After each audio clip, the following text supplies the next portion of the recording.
Hello, and welcome to our channel. On this channel we talk about building businesses and community through sustainable agriculture. Today we're going to take a look at some of the popular hydroponic farm applications we've been installing around Western Canada.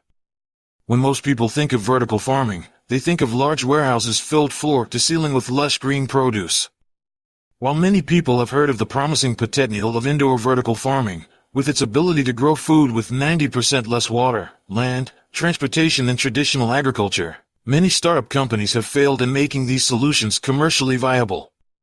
This is largely due to the expensive facilities that still rely on inefficient and costly supply chains to get product to market.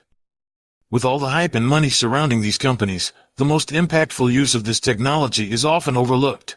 In our experience, the best use for indoor hydroponics is not in large warehouse facilities, but rather in small distributed farms inside our communities. With applications such as schools, food banks, hospitals, and condo buildings being ideal for delivering local food security. By growing the food in a decentralized manner, we create more jobs, provide better nutrition, and reduce food waste while create stronger sense of community through education and innovation. These small farms are cost-effective, easy to install, operate, and have an immediate impact and lower the price of food, increasing the quality of nutrition used to fuel our communities.